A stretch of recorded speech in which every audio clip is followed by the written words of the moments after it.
ജീവിതത്തിലും കരിയറിലും നടൻ ദിലീപിനുണ്ടായ തിരിച്ചടി സിനിമാ ലോകം കണ്ടതാണ്. മോളിവുഡിലെ പ്രബല താരമായിരുന്ന ദിലീപ് 2017 നടിയെ ആക്രമിച്ച കേസിൽ പ്രതി ചേർക്കപ്പെട്ടു. പിന്നീടിങ്ങോട്ട് ദിലീപിന് ഒന്നിനു പിറകെ ഒന്നായി പ്രശ്നങ്ങളായിരുന്നു. താൻ കുറ്റം ചെയ്തിട്ടില്ലെന്നാണ് ദിലീപ് പറയുന്നത്. കേസിന്റെ വിചാരണ ഇതുവരെയും അവസാനിച്ചിട്ടില്ല.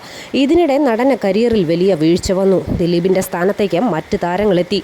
പ്രതിസന്ധി ഘട്ടത്തിൽ തന്നെ പിന്തുണച്ചവരെക്കുറിച്ച് സംസാരിക്കുകയാണ് ദിലീപ് ഇപ്പോൾ.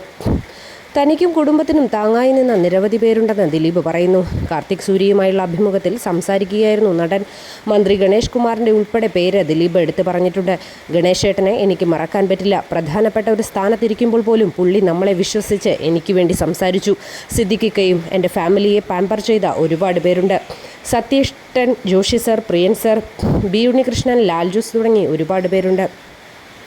ഞങ്ങളുടെ വീട് ഒരു തുരുത്തു പോലെയാക്കിയപ്പോൾ ഞങ്ങളെ സപ്പോർട്ട് ചെയ്തവരുടെ മുകളിൽ പോലും കേസ് വന്നു. ഇനി ആരും എന്നെ സപ്പോർട്ട് ചെയ്യാതിരിക്കാൻ വേണ്ടിയായിരുന്നു അത്. എടുത്തു പറയാൻ ഒരുപാട് പേരുണ്ട്. അവരാരും ടി വിയുടെ മുന്നിൽ വന്ന് ഫൈറ്റ് ചെയ്യാൻ നിൽക്കാത്തവരാണ്. അല്ലാത്ത എല്ലാ കാര്യങ്ങളിലും അവർ സപ്പോർട്ട് തരും. ശ്രീനിയേട്ടനെ എടുത്തു പറയണം. ശ്രീനിയേട്ടൻ എന്നെക്കുറിച്ച് പോസിറ്റീവായി പറഞ്ഞതിന് പുള്ളിയുടെ വീട്ടിൽ കരിയോയിൽ ഒഴിച്ചു.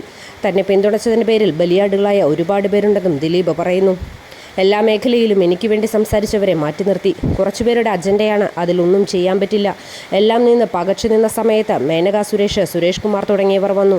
എൻ്റെ തിയേറ്റർ അടച്ചുപൂട്ടാനുള്ള ശ്രമം നടത്തിയപ്പോൾ തിയേറ്റർ അസോസിയേഷൻ വന്ന് ഇടപെട്ടു. വ്യക്തിപരമായി സപ്പോർട്ട് ചെയ്ത ഒരുപാട് പേർ വേറെയുമുണ്ട്. കാരണം നമ്മൾ എന്താണെന്ന് അവർക്കറിയാം. അവരുടെ മുമ്പിൽ വളർന്ന ആളാണ് ഞാൻ.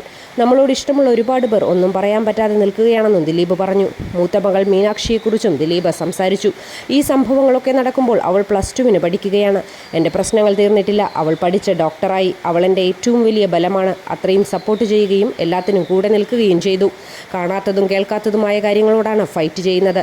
ഞാൻ ഒരാളല്ല. എന്നെ ആശ്രയിച്ച് നിൽക്കുന്ന ഒരുപാട് ആളുകളുണ്ട്. ഒരുപാട് കുടുംബങ്ങളുണ്ട്. കോവിഡ് സമയത്ത് പോലും ഞാനൊരു ജോലിക്കാരെയും പറഞ്ഞു വിട്ടിട്ടില്ല. എല്ലാവർക്കും കറക്റ്റ് ശമ്പളവും കിറ്റും എത്തിയിരുന്നെന്നും ദിലീപ് പറഞ്ഞു. പ്രിൻസ് ആൻഡ് ഫാമിലിയാണ് ദിലീപിൻ്റെ പുതിയ സിനിമ. നടൻ്റെ 150ാമത്തെ സിനിമയാണിത്. ലിസ്റ്റിൻ സ്റ്റീഫൻ നിർമ്മിക്കുന്ന ചിത്രത്തിൻ്റെ സംവിധായകൻ നവാഗതനായ ബിൻഡോ ജോസഫാണ്.